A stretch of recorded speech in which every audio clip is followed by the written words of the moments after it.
I love you, Catherine. Always. I love you too, Logan. Tumayo ka na't bubuksan ko ng pinto. Nandito na kami ngayon sa bahay ni Logan. Tuwang-tuwa nga si Nay Auring dahil parang bumalik daw sa pagkabata si Logan na makita niya si Lucas. Ang tagal mong nawala, anak. Akala ko hindi ka nababalik. Akala ko mabubuhay na naman ang lungkot nitong alaga ko. Pasensya na po kayo, Nay Auring. Hindi na po ulit ako aalis. Hindi ako makapaniwala na malaki na ang anak niyo ni Logan. Kamukhang kamukha siya ng ama niya at natutuwa ako dahil sobrang bait ng anak ninyo. Kahit papaano, maganda ang pagpapalaki mo sa kanya. Pinagluto kami ni Nanay Auring ng paborito ni Logan at Lucas, ang paella. Oo nga pala, naman na ata ni Lucas ang hilig ni Logan. Wag lang sana ang pagiging babaero. Lucas, are you done eating? Yes, Nanay. I wanna play with Daddy. Where's him? Naliligo lang ang daddy mo. Wait mo na lang siya dun sa room. Hindi na kasi nakaligo si Logan pagkatapos naming, alam nyo na. Ito kasing si Lucas nagmamadaling pumunta dito eh. Gusto na rin naman makalis ni Logan dahil baka makabalik dun si Harris. At least dito safe kami ng anak ko. Iha, maigi naman at naisipan mong balikan si Logan. Kung alam mo nang ang didanas niyan, mahanap lang kayo. Sambit ni Nanay Auring. Laking pasasalamat ko kay Ava. Siya naging way para magkaayos kami ni Logan. Kinuwento ko kay Nanay Auring lahat na si Harris ang nag-aruga sa amin ni Lucas. Hindi nga niya inakala sa mismong kaibigan pa ni Logan na makakagawa noon sa kanya. Sorry talaga, Nay. Hindi ko sadyang iwan si Logan ng ganun katagal. Naiintindihan ko, Iha. Ang mahalaga nandito ka na at kompleto na kayo. Buo na ulit si Logan. Pagkatapos namin mag-usap ni Nanay Auring, umakyat na rin ako sa kwarto. Nadatnan kong naglalaro ang dalawa. Di tuloy maalis ang ngiti sa labi ko habang pinagmamasdan sila. Honey, come join us. Nanay, I want a little sister or baby brother. Napakunot noo ako sa sinabi ni Lucas. Ano daw? Gusto niya na ng kapatid? Siguro sinulsulan to ni Logan kaya ganun. Inutusan ka ba ng daddy mo na sabihin sa akin yan? No, I really want a playmate, Nanay. Please gawa na kayo ni daddy. Hindi ko alam kung matatawa ako o mahihiya dahil sa request ng anak ko. Kita ko naman ang ngisi ni Logan. Manyak talaga. Narinig mo bang sinabi ng anak natin? Gawa na raw tayo ng kapatid niya. Logan? Bigla naman tumakbo si Lucas sa may pinto. Sige na po, gawa na kayo. I will not disturb you. I'll just go to Lola Auring.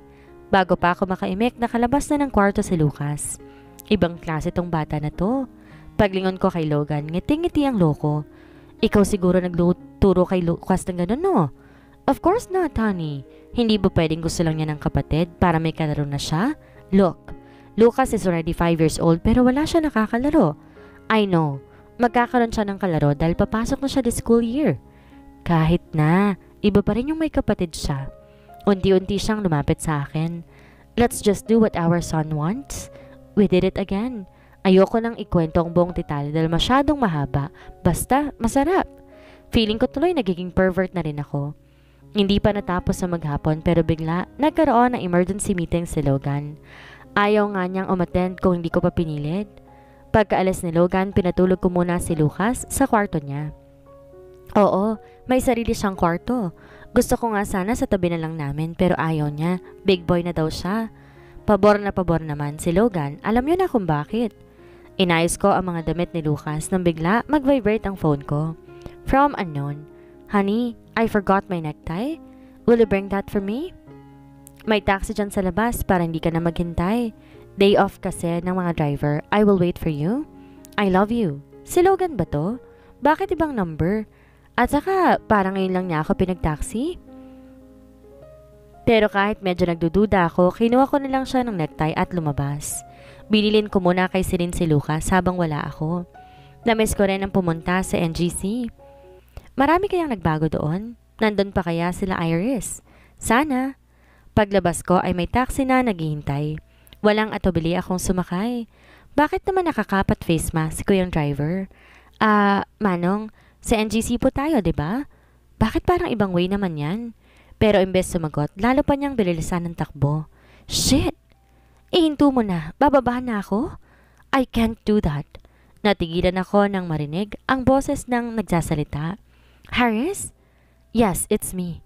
Sorry, Catherine, pero ito lang ang paraan para mailayo kita kay Logan.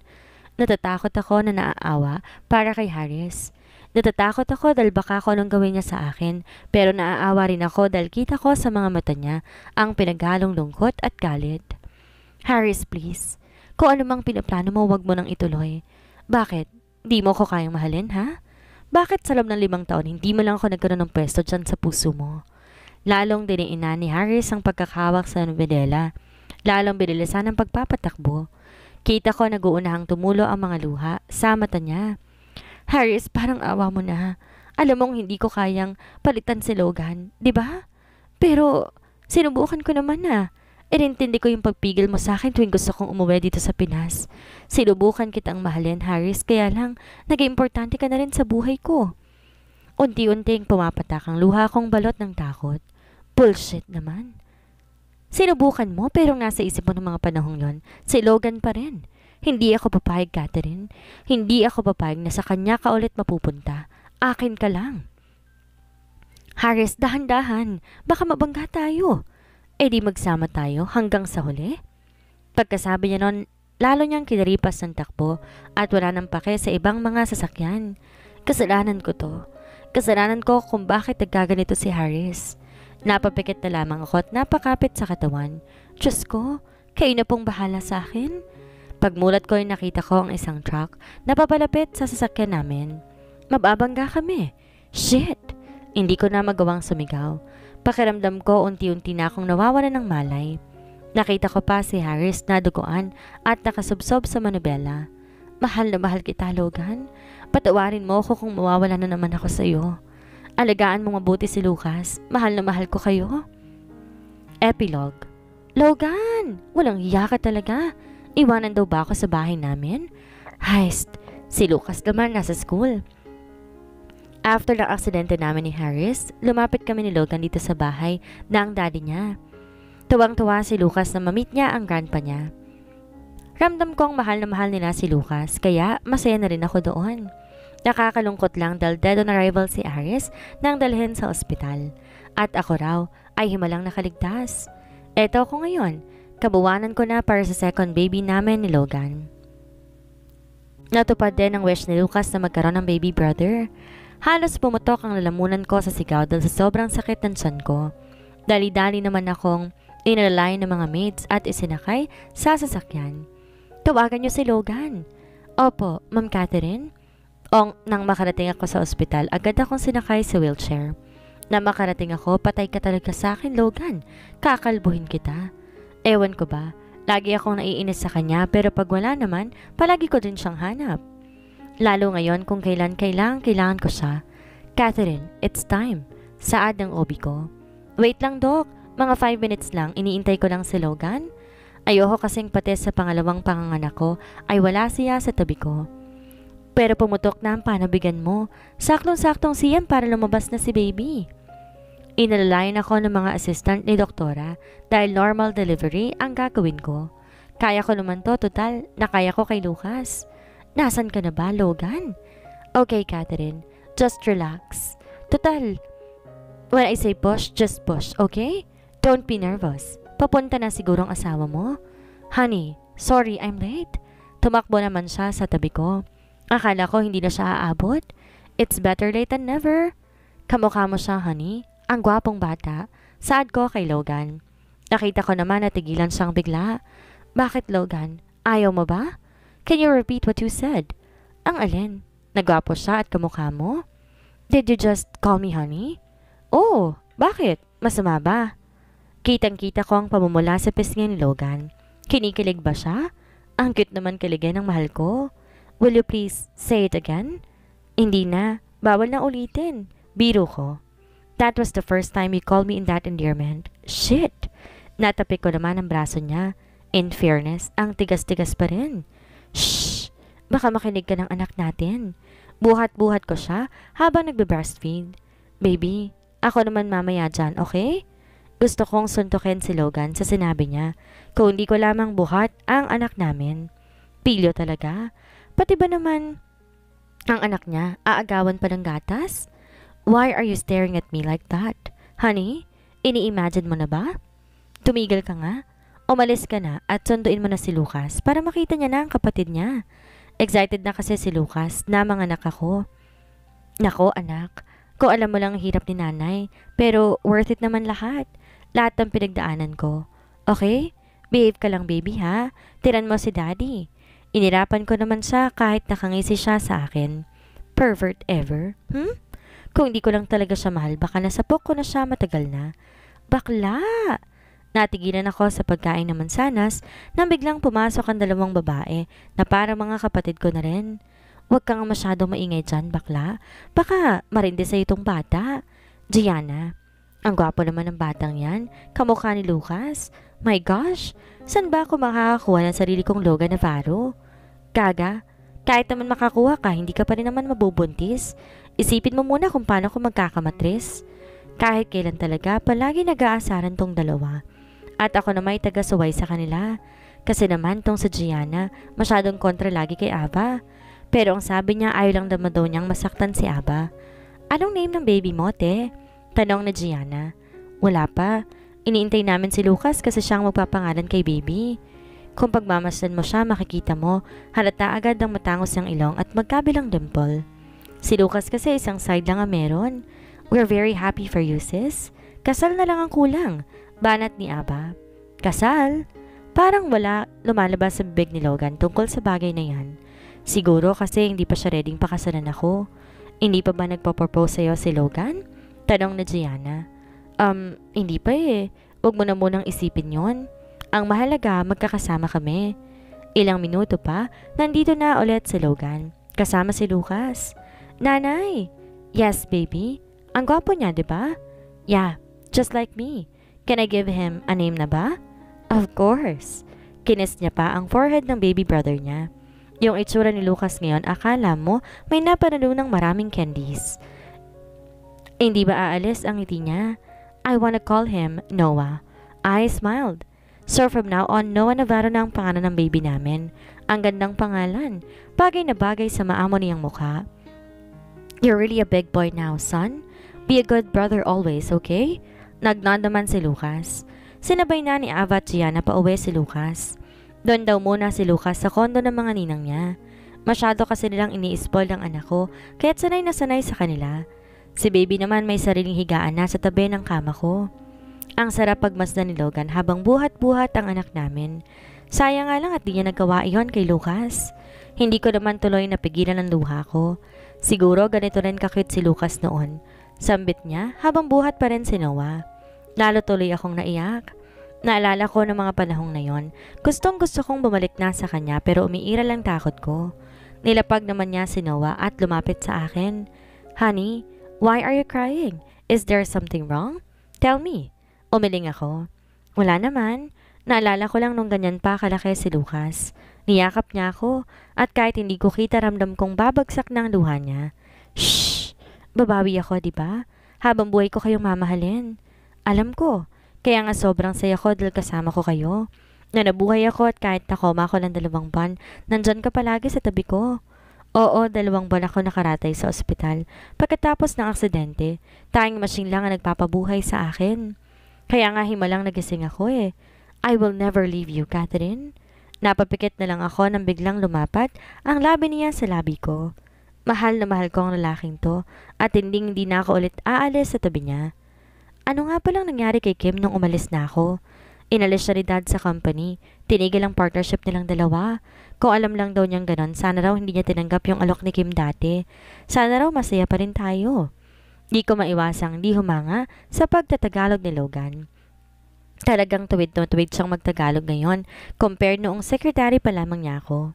Isipin mo, Logan, ang dami nating pinagdaanan. Simula nang pumasok ako sa company mo at sa buhay mo. Yeah, I still remember those days na sinisigawan kita, na palagi kang natataranta whenever I call your name. Ako rin, tandang-tanda ko pang lahat ng padinermo niya sa akin at pagpapatimpla ng kape. Masaya ako dahil si Yuris pa rin pala ang sekretary ni Logan. Kahit may pamilya na si Iris, hindi pa rin siya umaalis sa NGC. Paano kaya kung di ako natamaan yung sasakyan mo? Nandito kaya ako ngayon sa tabi mo? Of course, dahil naniniwala akong nakatadhana ka para sa isang Logan Navarro. Nakakamiss naman tong mga banat ni Logan. Simple pero cheesy at romantic. Mahal na mahal kita, Logan. I love you more and most, Catherine. Let's get married. Totoo ba to? Inaayon niya na ako magpakasal? Magiging isang ganap na akong Mrs. Navarro. Talagang hindi niya na ako tinanong ng will you marry me? Hanggang sa huli para pa rin siyang boss na sinabi lang basta sa akin. Pero syempre, choosy pa ba ako? Pagkatapos ng lahat ng naranasan kong hirap, deserve ko namang sumaya kasama ng mahal ko at mga anak namin. The wedding day. Beach wedding ang team na napili namin ni Logan. Di naman ganon karaming taong inimbita niya. Usually mga relatives lang niya at mga friends. You're definitely stunning, girl. We're very happy for you. Saad ni Gianna habang inaayos ang gown ko. Finally, magiging Mrs. Navarro ka na talaga. Ani Ava habang naiiyak-iyak pa. Nakakamiss naman kayo eh. Huwag kayong umiyak dyan. Naiiyak din tuloy ako. Masisira tong makeup ko eh. Biro ko. Kasi naman ngayon ko lang sila nakita na umiiyak sa harapan ko. Pero alam ko naman na tears of joy lahat ng yon. Sige na, lalabas na kami. Just relax, okay? Ikaw ang center of attraction doon kaya't huwag kang matatalisod. Nagawa pa talagang mang-asar ng baklang to. Niready ko na lamang ang sarili ko. Nakakakaba naman to. Ewan ko ba pero parang nadjebs ako sa kaba. Relax lang, Catherine. Narinig kong nagsibara yung tugtog. It means, simula na rin ng entourage. Nagsimula ako maglakad sa aisle at nagsimula na rin mag-unahang bumagsak ang mga luha ko. Tanaw ko si Logan na nagpupunas ng mata gamit ang tissue. Habang papalapit ako, naghihintay sa akin si Nanay Auring. Siya kasi ang maghahatid sa akin sa altar. Umiiyak si Logan pero nakangiti siya sa akin. Nasa tabi niya si Lucas. Si Noah naman buhat ni Gianna sa upuan nila. Buti na lang may hawak din akong tissue dahil alam ko na maiiyak ako. Sa wakas, iha, natupad na rin ang pangarap ng ina ni Logan para sa kanya. Bulong sa akin ni Nay Auring. Lalo tuloy akong naiiyak. At nakikita ko rin ang masasayang nangyayari sa buhay namin. Nang makarating ako sa harap ni Logan, pinunasan ko ang aking mga luha nang kanina pa nakakalat sa pisngi niya. You look perfect, honey. I am so happy. Nagbesa siya kay Nanay Auring at nagmana naman ako sa daddy niya. From now on, you're gonna call me dad na. Napangiti naman ako. Let's go, honey. Pumunta na kami sa harap ni Father at nagsimula ng ceremony. Let's go, honey. Pumunta kami sa harap ni Father at nagsimula na.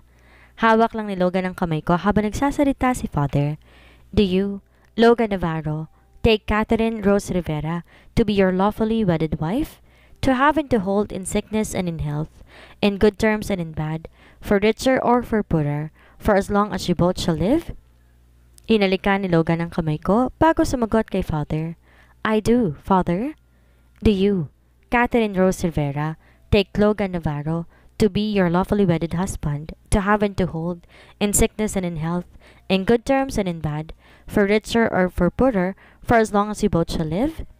Nakatingin sa akin si Logan. Naghihintay ng sagot ko. I do, Father. Now it's time to share your vows. Huminga na malalim si Logan bago nagsalita. Siya kasi ang unang magbibitaw ng vow sa akin. Honey, I cannot explain how grateful I am right now because you're standing in front of me. Logan, magtagalog ka. Please? Natawa naman ng mga audience dahil sa sinabi ko. Fine, Catherine. I know. I mean, alam ko na ang dami na nating pinagdaanan this past few years. And I'm very thankful dahil lampasan natin lahat. I thought I will never find you. I thought my life will be miserable forever. Thank you dahil bumalik ka sa akin. Thank you for completing my life again. Wala na akong ibang makikilalang katulad mo. I love you more than my life. Mahal na mahal ko kayo ng mga anak natin. You, Lucas, and Noah, and our future kids. I will forever love you at hindi ako mapapagod pag silbihan ka. Thank you for being my everything. Hindi yata nauubos ang luha ni Logan. I love you, asawa ko. Dugdong pa niya at saka ko hinalikan sa noo. It's your turn, honey. Logan, sa totoo lang, hindi ko alam kung anong masasabi ko sa'yo. Alam mo naman kung gaano kita kamahal, diba? Sobra-sobra. Kahit tumayo ako sa 5 taon, ikaw at ikaw pa rin ang nasa isip at puso ko. Sorry kung matagal ako bago nakabalik. Sorry kung pinag-intay kita. Sorry kung tinago ko si Lucas ng 5 taon. Huwag kang mag-alala, hindi ko nagagawin ulit yon. Basta't hanggat kaya ko, mamahalin at aalagaan kita. Parang may nagpa-party sa puso ko dahil sa sobrang saya. And now, I pronounce you as husband and wife. You may now kiss your bride. Dandang tinaas ni Logan ang belo ko. Smack lang ha. Biro ko sa kanya na kinatawa naman niya. Siyempre, alangan namang mag-passionate kiss kami dito.